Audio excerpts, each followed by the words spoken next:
Hello, hello, ladies and gentlemen. This is your girl Mitzi, and this is Mitzi. Let's think about it. Today, we are thinking about having a personal brand with Lauren. Yes, this is the topic of the day so that we can continue on thinking.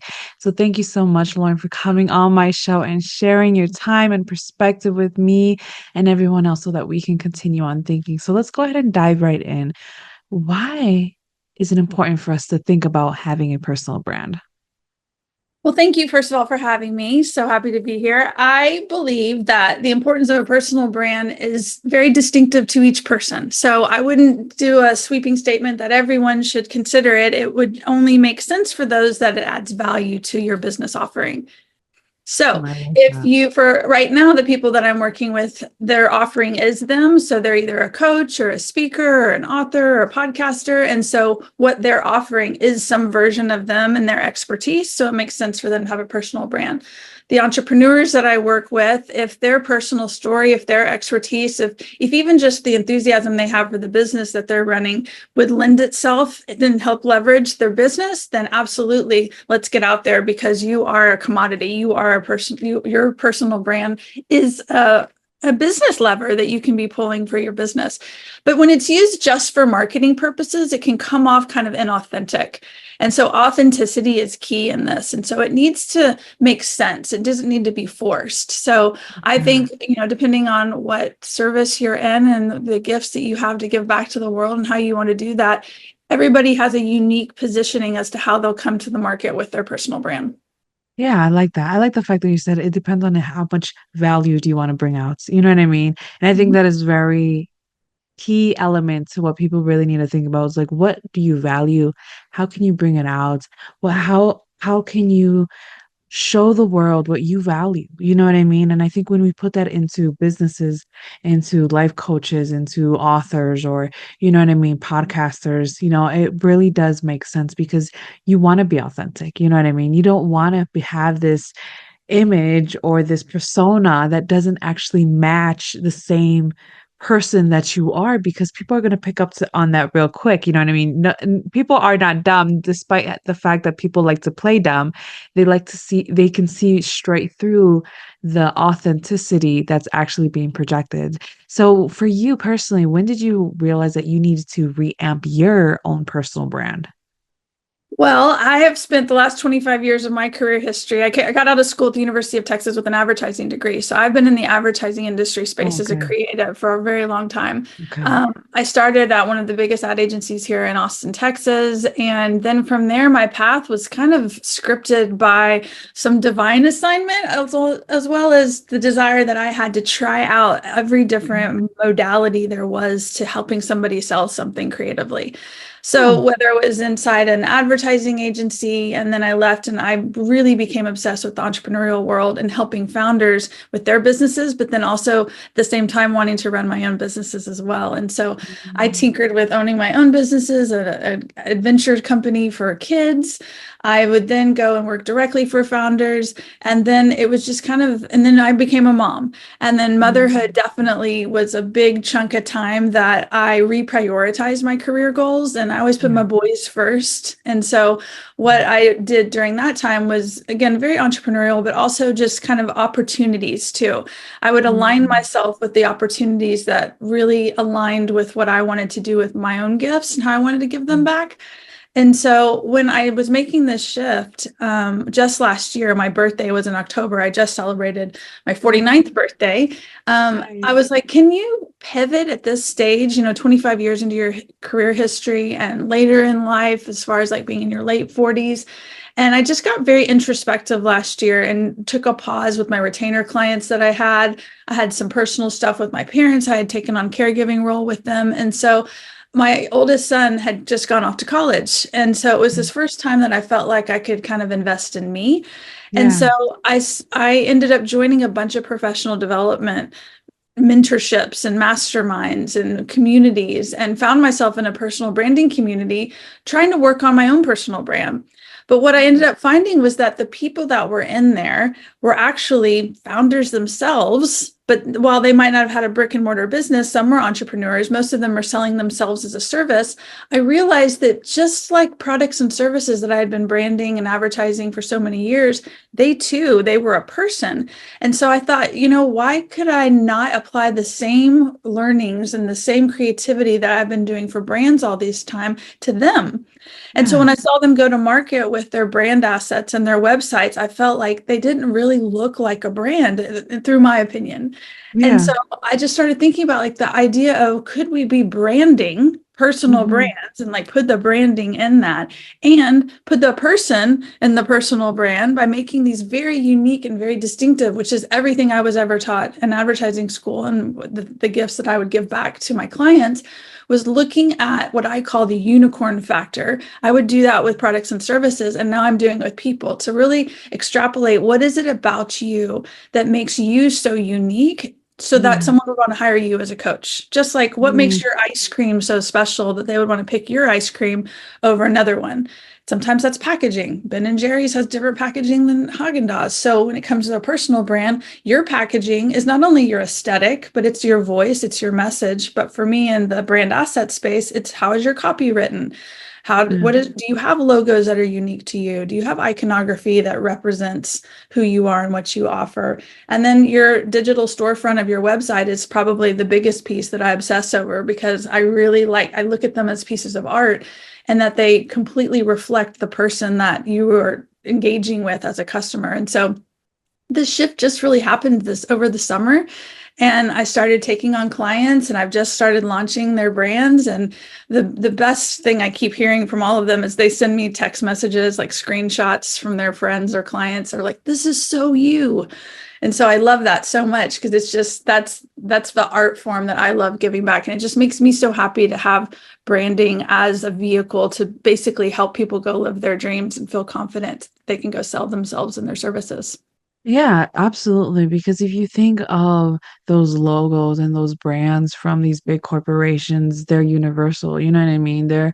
They speak volumes without actually having to say words in a specific language.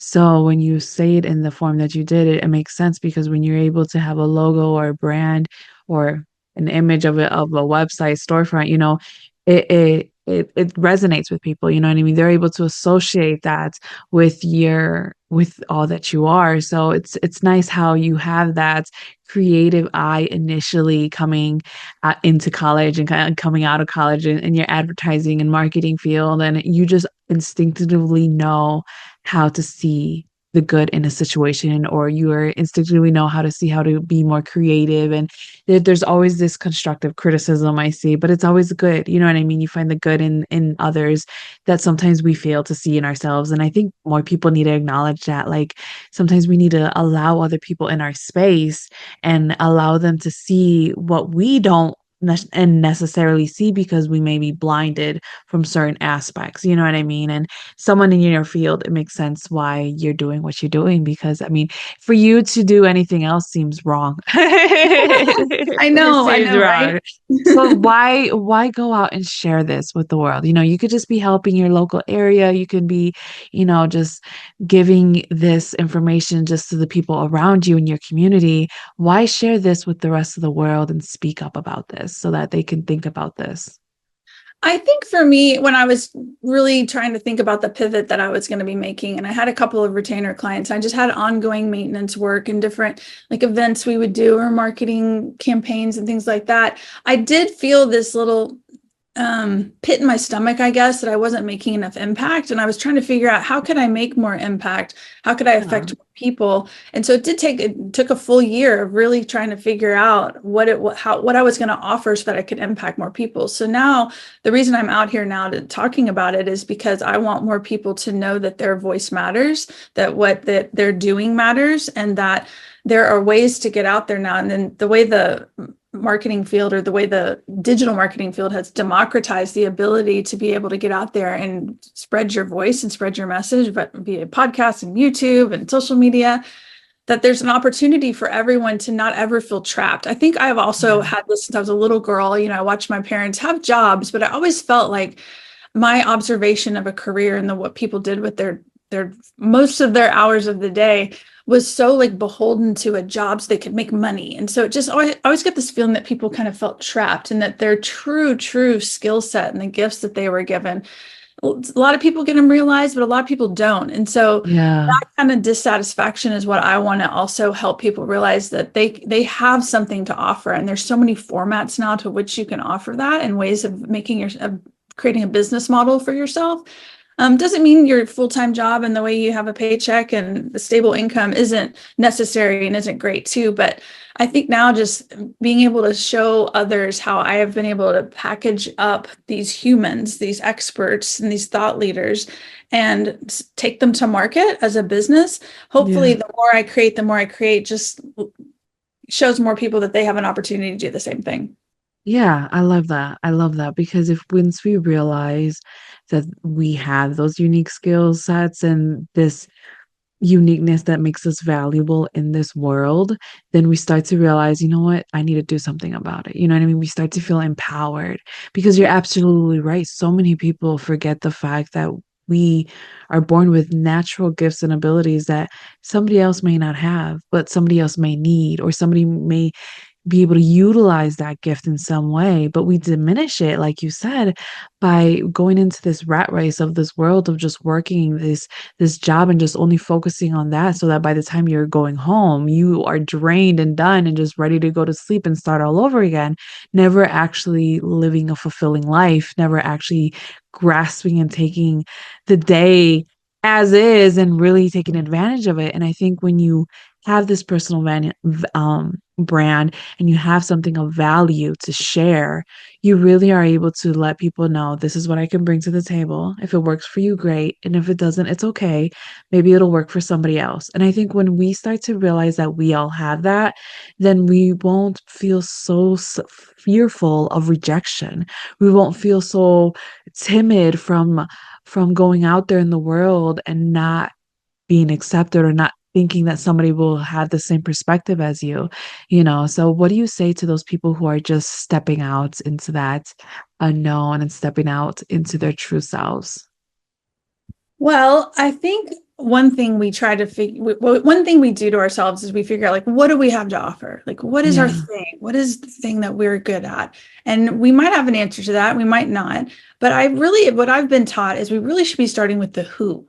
Who Mm, do I want to serve? Who is the yeah. person that I can transform in some way or help in some way?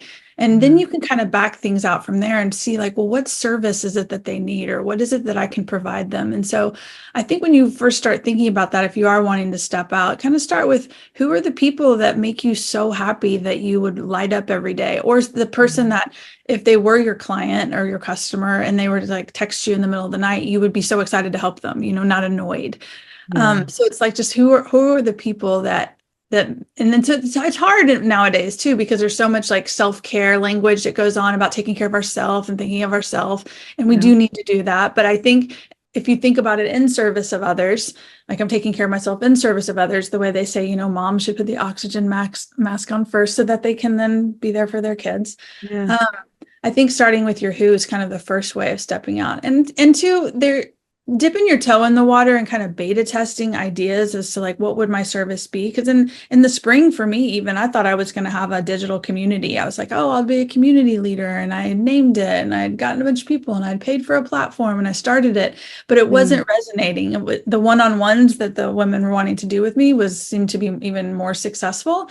And I was like, yeah, maybe this isn't for me. So I tried something and it didn't work. And there are some investment costs that go with that. So I think making sure you have a little bit of some money or resources to explore what you might be stepping out to do is good.